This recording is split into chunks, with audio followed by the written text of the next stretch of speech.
அந்த மோதிரத்தை வாங்கி சொன்ன உடனே இவர் வர வழியில என்ன பண்ணாரு, மன்மதனை கூட்டாரு. மன்மதனை கூட்டு அந்த மன்மத உருவத்தை பெற்றுக் கொண்டார். ஆமா, உடனடியாக குபேரனை அழைத்து அவர் அணிமுறையான நகை அணிகலன் ஆடை அணிகலன் எல்லாம் பெற்றுக் கொண்டார். இந்த இடத்துல ஒரு வெள்ள புறவி சொல்லும்படியான குதிரையை வாங்கி கொண்டார். குதிரை மேல வந்து அழகான முறையில இறங்குறாரு. இறங்கும் போது நலானியா இருந்த நான் பார்த்த உடனே கண்ணுக்கு இன்பமாக தெரிந்தது.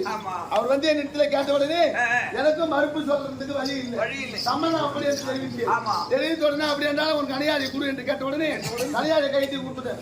எங்க அப்பா கிட்ட போய் கனையாளி கொடுக்கும் போது நேரத்துல இந்த வயசான உருவத்துல போய் கொடுக்கிறார். உடனடியாக திருமணத்துக்கு ஏற்பாடு செய்து விட்டார் என் தந்தை.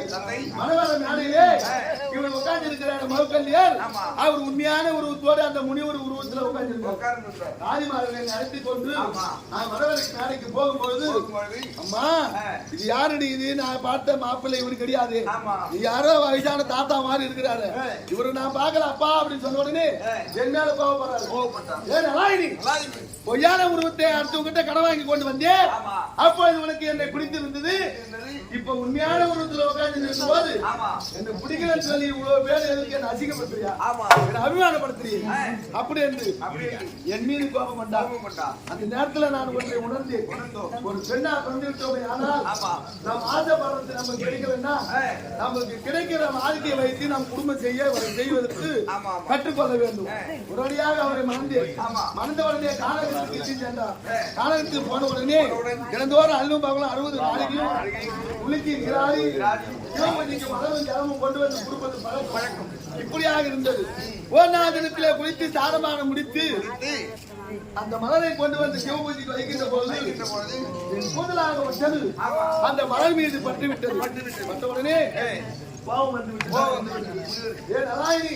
சிவபூஜைக்குரிய சுத்தமற்ற மலர் மீது உன்னுடைய அசுத்தமற்ற கூந்தல் எவ்வாறு பட்டதோ அடுத்த தெருவில் அடுத்த பிறவிலே உன் கணவனை தவிர மாற்றான் ஒருவன் உன் கூந்தலை பிடித்து ராஜே சபைக்கு இழுத்துன்னு போகட்டும். பிடி சாபம் அப்படி கொடுத்த சாபம் இருக்கின்ற பொழுது அவர் கொடுத்த சாபம் இருக்கவே தான் என்னை கூந்தலை பிடித்து இழுத்து போகும்போது பிச்சாவன் உயிருக்கு எந்தவித ஆபத்தும்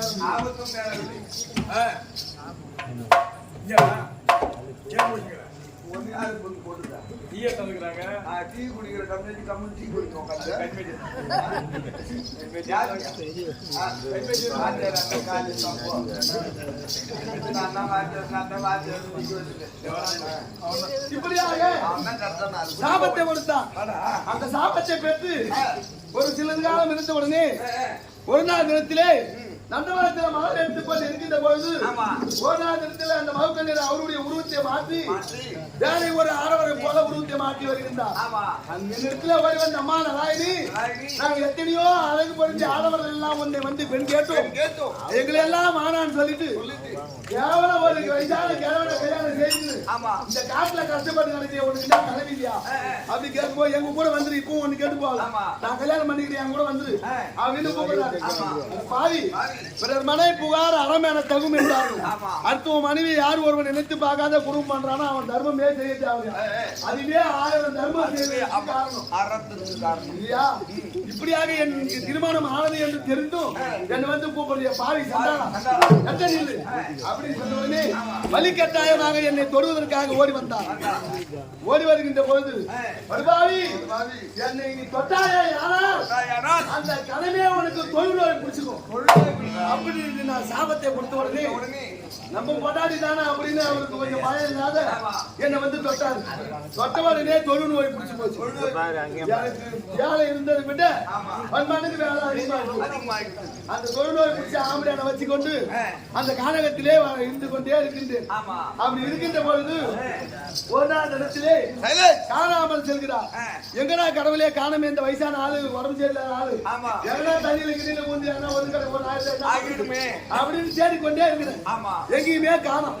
அந்த நேரத்துல தெய்வத்தில் ஓடி வந்து அம்மா நலாயினி உங்களுக்கு எங்க என்ன தேடிக்கிட்டு இருக்கிற, என் மன்னவரை காணவில்லை சுவாமி, என் கணவனை தேடிக்கொண்டிருக்கின்றேன் அப்படின்னு சொல்லும் பொழுது நான் கைலாயம் தான் செல்கிறேன், வா சிவபெருமானத்திலே சென்று உனக்கு எங்கே உன் கணவர் அப்படி என்று கேளு அப்படின்னு சொல்லும் பொழுது வாங்க போவோம் கைலாயம் போனோம். கைலாயம் சென்ற உடனே சிவன் சாமி நிற்கிற அந்த தூரத்துல சிவன் இருக்கின்றான். இங்க நின்று கொண்டு தெய்வேந்திரன் நாராயணி அதை பார்த்தியா சிவபெருமான் அப்படி என்று கையில கரத்தை நீட்டி என்னிடத்திலே காண்பித்தான். வந்திருந்து அவருக்கு பாவம், இவ்வளவு தூரம் வந்தவன் தெய்வம் என்று பாராமல் வணங்கத்தானே வேண்டும். அகம்பாகமாக கையை நீட்டி காட்டுகின்றார்கள். அப்படி என்று சுய உருவம் எழுத்தி சிவனானவர் வெட்டி காலால் உதைத்தார் தெய்வேந்திரனோடு சேர்ந்து நானும் போய் பார்த்தா சாமி சுய உருவத்தில் நிக்குது.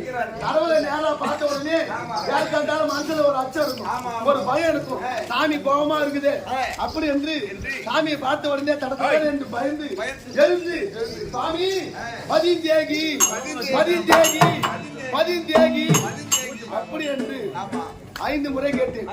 5 முறை பதி என்றால் கணவன் புருஷன் அப்படி என்று அகராதி மொழியிலே பதித்தேகி என்றால் கணவன் வேண்டும் என்று சொல்லும்படியாக நான் சாமியை பார்த்த ஒரு பயத்தில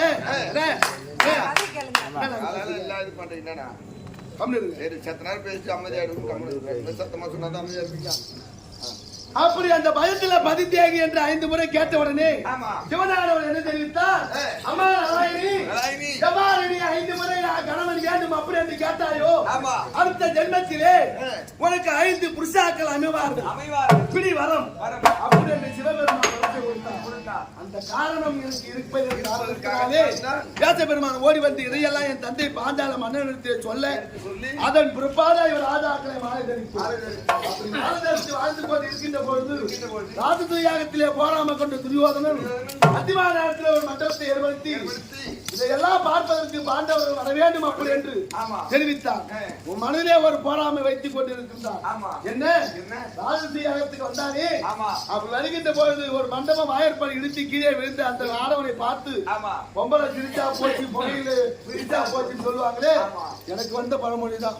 நான் மூத்தாறு ஒரு வகையில் அப்படி என்று காரணத்தை வகித்து கை தட்டி சிரித்த ஒரு காரணம் எங்களை இப்பேற்பட்ட காலத்திலே கொண்டு வந்து விட்டது அந்த விதியாளர். இப்படி மனதிலே எண்ணி மண்டபம் பார்க்க சென்ற பாண்டவர்கள் என்ற காட்டார் இல்லத்திலே எடுத்து சென்றார்கள். சென்றவர்கள் என்ன நடந்தது அப்படி என்று தெரியவில்லை. சுச்சாகன் ஓடி வருகின்றான். அந்நியமா எங்கள் அண்ணன் உங்களுக்கு வரவேற்பு கட்டளை இருக்கின்றார் அப்படி சொல்லும்போது எதற்காக நான் வர வேண்டும் என்று கேட்க பாண்டவர்கள் உன் மன்னவர்களை ராஜாக்கள் சூதாட்டத்திலே உன்னை படைய பொருளாக வைத்து தோற்றுவிட்டார். கேள்விப்பட்டிருக்கியா? ஒரு குடிகாரனா இருந்தாலும் சூதாட்டம் ஆடுற மனுஷனா இருந்தாலும் மனைவி கழுத்துல இருக்க முடியாத தாலியை கூட அறுத்து எடுத்துட்டு போய் தெரியாத கூட சூதாட்டத்தை வச்சு விட்டுட்டு வந்துருவாங்க, தண்ணி வச்சு சாப்பிட்டு விடுவாங்க. ஆனால் தொட்டி தாலி கட்டி மனைவியை பழைய பொருளாக வைத்து எங்கேயாவது சூதாடுவதை கேள்விப்பட்டிருக்கியா? அப்படி பாண்டவர்கள் என்னை பழைய பொருளாக வைத்து சூதாட்டத்திலே தோற்ற உடனே இந்த படுபாவியாக இருக்க முடியாத ஓடி வந்து நான் வர முடியாது அப்படி இளவரசி சொன்ன உடனே இந்த படுபாவி அவனுக்கு இடத்துல இருக்க முடியாத கொண்டு போல் மூலியமாக என்னுடைய கூந்தலிலே மாட்டி இந்த அத்திமாநகர் 66,000 தெருவீதி புரள புரள புரள புரள புரள அப்படி இழுத்து கொண்டு போகின்ற பொழுது அத்திமாநகரத்தில் எத்தனையோ மக்களை பெற்ற மகராசி எல்லாம் இருந்து கொண்டிருக்கின்றார்கள்.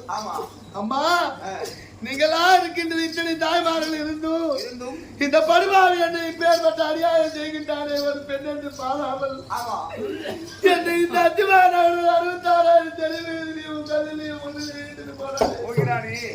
நீங்கள் யாருமே ஒரு வார்த்தை வாயத்திலிருந்து பேசாத மௌனமா இருக்கிறீங்களேப்பா.